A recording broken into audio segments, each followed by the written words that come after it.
दोस्तों, दौलत का घमंड इंसान को सिर्फ बर्बाद ही नहीं, तबाह भी कर देता है। बिल्कुल उसी तरह जिस तरह शहर के सबसे अमीर बाप की बेटी को दौलत का नशा इतना चढ़ गया था कि जिस सच्चे लड़के को उसने अपनी औकात से नीचे कहकर ठुकराया था, किस्मत ने ऐसी मार मारी कि एक दिन उसी के लिए दर दर की ठोकर खाती नजर आई। यह शहर के जाने माने बिल्डर धीरज सेठी का बंगला था।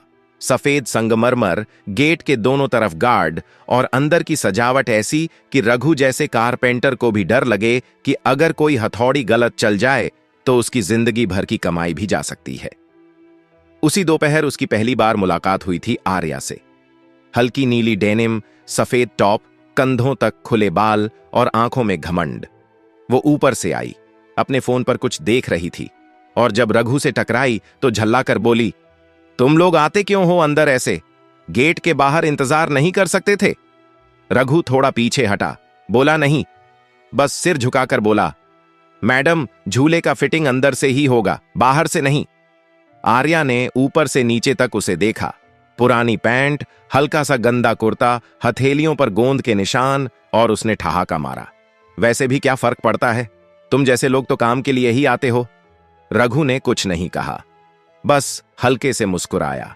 उसका स्वभाव था किसी के शब्दों से खुद को छोटा महसूस न करना। अगले 3 दिन रघु वहीं काम करने आता रहा। किसी से ज्यादा बात नहीं करता था, बस काम खत्म कर शाम को अपनी पुरानी साइकिल उठाकर निकल जाता था। लेकिन उसकी नजर कई बार आर्या पर पड़ती, जब वो अपनी कार में बैठती, किसी कॉल पर गुस्से में होती या बस बालों को बांधती हुई खिड़की से बाहर देखती। चौथे दिन काम खत्म होते ही वो बिना प्लान के आर्या से बात करने चला गया। वो लॉन में बैठी थी, जूस पी रही थी।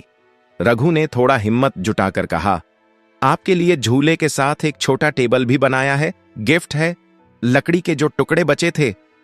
आर्या ने पलट कर देखा, गिफ्ट? और हंस दी। तुम्हारे जैसे लोग गिफ्ट नहीं देते, तुम लोग बस ऑर्डर पूरे करते हो।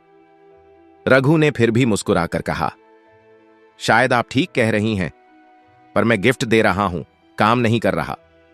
आर्या को शायद पहली बार उसकी बातें समझ नहीं आईं।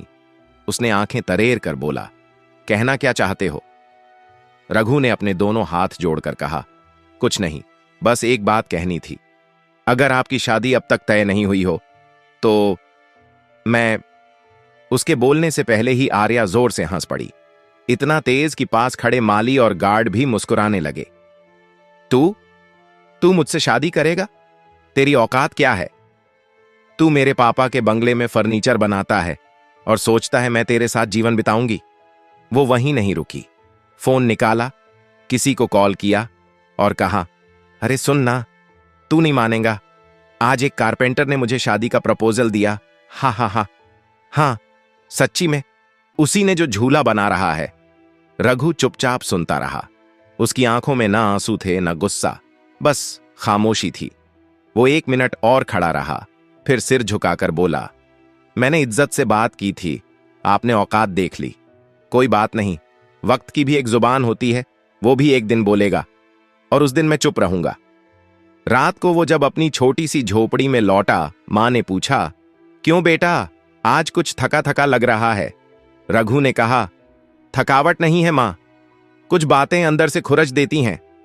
मां समझ नहीं पाई, लेकिन उसके माथे पर हाथ रखकर बोली, तू जो है बस वैसा ही बना रह, ये दुनिया तुझे नहीं समझेगी।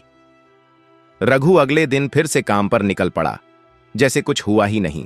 बाहर से वो अब भी वैसा ही था, सीधा सादा, शांत और मेहनती। लेकिन उसके अंदर कुछ टूट चुका था और कुछ नया बनने की कोशिश कर रहा था। वो आर्या के शब्दों को भूल नहीं पा रहा था। तू मुझसे शादी करेगा? तेरी औकात क्या है? ये लाइन उसके दिल में कील की तरह ढंसी हुई थी। इधर आर्या की जिंदगी में सब कुछ वैसा ही चल रहा था, लेकिन अंदर से उसकी दुनिया थोड़ी हिल चुकी थी। वो लड़कियों के उस घमंड से भरी हुई भीड़ में पली बढ़ी थी, जहां इंसान की कीमत उसके कपड़े, कार और कॉन्टैक्ट से लगाई जाती थी। लेकिन रघु के चेहरे पर उस दिन जो शांति थी, वो कहीं ना कहीं उसके दिमाग में गूंजती रही।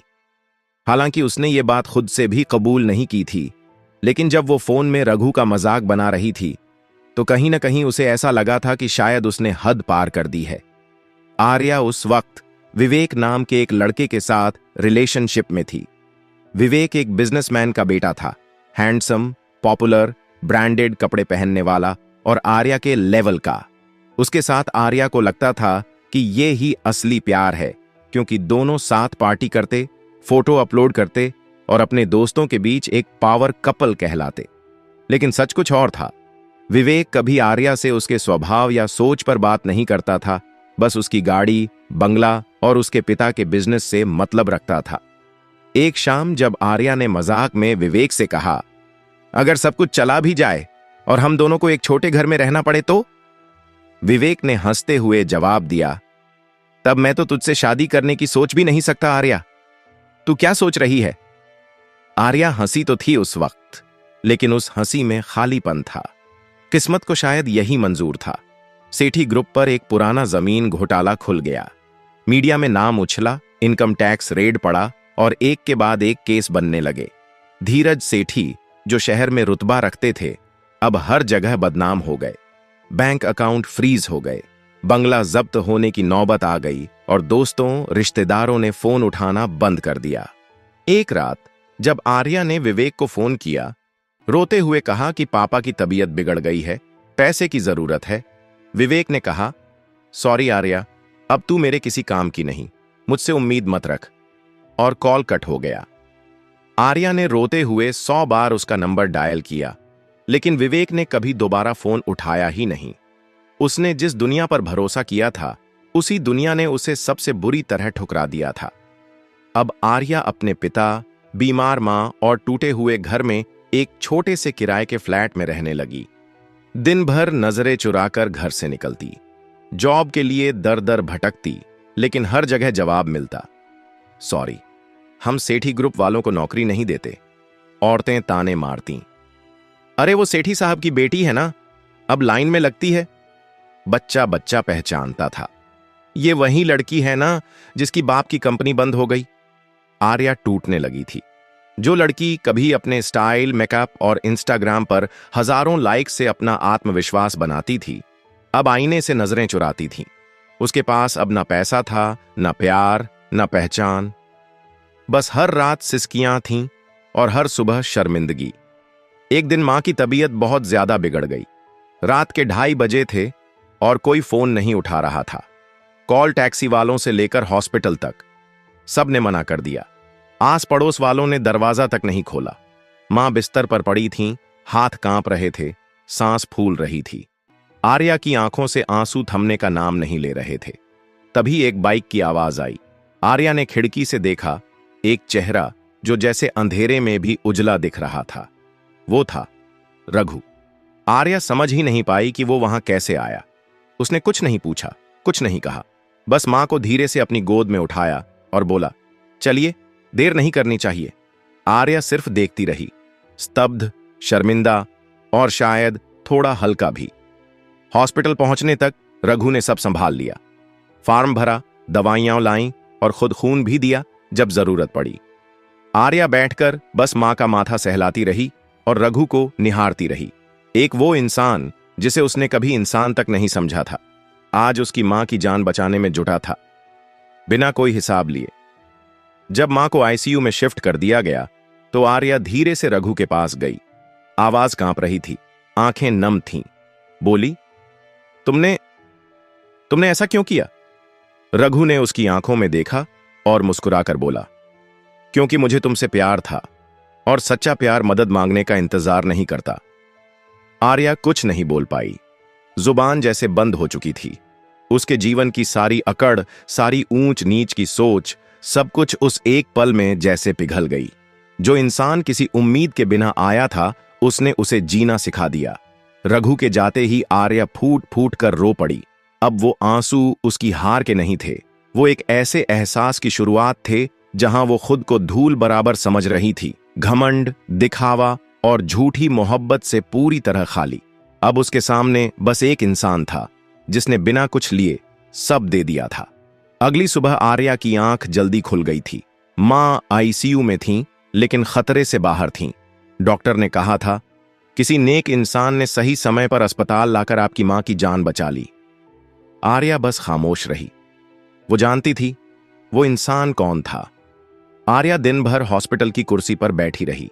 बार बार उसकी नजर दरवाजे की तरफ जाती, जैसे रघु फिर आएगा। लेकिन रघु नहीं आया। वो अपना काम कर चुका था, बिना कोई एहसान जताए, बिना कोई इंतजार किए। उधर रघु ने अपने पुराने रास्ते पकड़ लिए थे। वो फिर से वर्कशॉप चला गया था। लकड़ी की खुशबू, हथौड़ी की आवाज और उसके काम में वही शांति, जैसे कुछ हुआ ही न हो। लेकिन उसके दिल में अब भी आर्या के आंसू गूंजते थे। वो जानता था ये आंसू अब मजाक उड़ाने वाले नहीं हैं। ये अब उस लड़की के आंसू हैं जो पहली बार अपने घमंड से बाहर आई है। इसी बीच कुछ और बदला था। एक दिन आर्या दूर से देख रही थी कि एक बुजुर्ग महिला टूटी लकड़ी की छड़ी लेकर रघु के पास आई। वो बहुत शर्मिंदा लग रही थी। बोली, बेटा, नया नहीं बनवा सकती, सिर्फ पकड़ने लायक बना दे। रघु ने मुस्कुराकर कहा, मैं नया बना दूंगा अम्मा, और पैसे मत देना। तुमसे दुआ चाहिए बस। अम्मा की आंखें भर आईं। उन्होंने हाथ जोड़ लिए और आर्या के पांव वहीं रुक गए। वो सोचने लगी, जिस इंसान को मैंने औकात वाला नहीं समझा, वो तो इंसानियत का वो काम कर रहा है जो शायद पूरे शहर में कोई नहीं कर रहा। उसी शाम आर्या घर लौटी और मां को सारी बातें बताईं। मां अब थोड़ा ठीक थीं। उन्होंने आर्या की आंखों में झांकते हुए कहा, मैंने तुझे बचपन से बहुत चीजें सिखाईं, लेकिन इंसान पहचानना शायद सिखा नहीं पाई। आर्या फूट पड़ी, बोली, मां, मैं बहुत छोटी थी मां, बहुत घटिया थी, और उसने तब भी मुझे इंसान समझा। मां ने उसका सिर गोद में रखकर सहलाया, फिर एक लंबी सांस ली और कहा, बेटा, रिश्ते खून से नहीं बनते, किरदार से बनते हैं, और उस लड़के का किरदार वो बहुत ऊंचा है। अगले दिन मां खुद चलकर रघु की वर्कशॉप पर पहुंची। रघु जमीन पर बैठा लकड़ी तराश रहा था। उन्होंने दरवाजे पर खड़े होकर धीमे से पुकारा, बेटा। रघु ने मुड़कर देखा। उन्हें देखकर झट से खड़ा हो गया। मां जी, आप? उन्होंने पास आकर उसका हाथ पकड़ लिया। जिस दिन मेरी बेटी ने तुझे ठुकराया, वो दिन मेरी हार का दिन था, पर जिस दिन तूने बिना कुछ कहे मेरी जान बचाई, वो दिन मेरी जीत का दिन था। मैं नहीं जानती तू क्या सोचता है अब, लेकिन अगर तेरे दिल में अब भी मेरी बेटी के लिए वही इज्जत है, तो आज मैं तुझसे एक रिश्ता मांगने आई हूं। दामाद बनने का नहीं, बेटा बनने का। रघु कुछ पल खामोश रहा। उसके हाथ कांप रहे थे, आंखें नम थीं। उसने धीरे से सिर झुकाया और कहा, आपका आशीर्वाद ही तो मांग रहा था, आज मिल गया। पीछे खड़ी आर्या ये सब सुन रही थी, चुपचाप, बिना आंसू पोंछे। वो कुछ कह नहीं पा रही थी, क्योंकि अब उसका बोलना जरूरी नहीं था, अब बस सुनना जरूरी था। उस इंसान की आवाज जिसे उसने कभी इंसान नहीं समझा था, और जिसने बिना बदला लिए उसका सब कुछ लौटा दिया था। रघु की शादी किसी बड़ी गाड़ी या चमचमाते हाल में नहीं हुई थी। ना शेरवानी का तामझाम था, ना 700 मेहमानों की भीड़। बस एक छोटा सा मंदिर, मां की आंखों में संतोष, आर्या की आंखों में पछतावे का सन्नाटा, और रघु के चेहरे पर वही पुरानी शांत मुस्कुराहट। गांव के कुछ बच्चे फूल बिखेर रहे थे और पंडित जी मंत्र पढ़ रहे थे। जब आर्या ने रघु के गले में वरमाला डाली तो उसके हाथ कांप रहे थे। ये कांपना डर का नहीं था, ये एहसास का था। एक ऐसी शादी जो उसने कभी सोची भी नहीं थी, अब उसकी सबसे बड़ी सच्चाई बन चुकी थी। और जब रघु ने वरमाला डाली तो उसकी आंखें कह रही थीं, मैंने तुझे आज से नहीं, बहुत पहले से अपनाया है। शादी के बाद रघु ने आर्या को किसी बंगलों में नहीं ले जाया। वो वही छोटी सी वर्कशॉप थी जिसमें पीछे एक कमरा था, वही अब उनका घर था। आर्या ने पहली बार जिंदगी में एक ऐसी जगह को घर कहा जहां एसी नहीं था, लेकिन सुकून था। जहां दीवारों पर पेंटिंग नहीं थी, लेकिन हर कोने में मेहनत की कहानी थी। पहले पहले दिन आर्या खामोश रही। कोई शिकायत नहीं, कोई जिद नहीं, बस चुपचाप सब देखती रही। रघु रोज सुबह उठकर मंदिर जाता, फिर चाय बनाता और फिर वर्कशॉप खोलता। इसी तरह समय बीतता रहा। एक रात जब दोनों थक कर सोने जा रहे थे, आर्या ने धीरे से पूछा, रघु, क्या तुझे कभी दुख हुआ जब मैंने तुझे ठुकराया था, अपमान किया था? रघु कुछ देर चुप रहा। फिर बोला, दुख तो हुआ था आर्या, लेकिन मैंने उस दुख को अपने अंदर कहीं गाड़ दिया ताकि जब वक्त आए तो मैं उसे फूल बनाकर तुझे लौटा सकूं। आर्या की आंखों से आंसू बहने लगे। उसने रघु का हाथ पकड़ा और बोली, आज मैं तुझसे कुछ नहीं मांगती, बस एक बात कहती हूं, अगर दोबारा जन्म हो तो मैं फिर से वही गलती करूंगी ताकि तू फिर से मुझे यूं माफ कर सके। रघु हंस पड़ा और पहली बार उस हंसी में गर्व भी था, प्यार भी और सुकून भी। बदला पूरा हुआ था, न शोर से न तकरार से, बल्कि बिना कुछ छीने सब कुछ वापस देकर। कभी जिसने अपमान किया था, आज वही उसके पैरों में नहीं उसके दिल में झुक गई थी। और यही कहानी थी एक बढ़ई की, जो सिर्फ लकड़ी नहीं रिश्ते भी तराशना जानता था।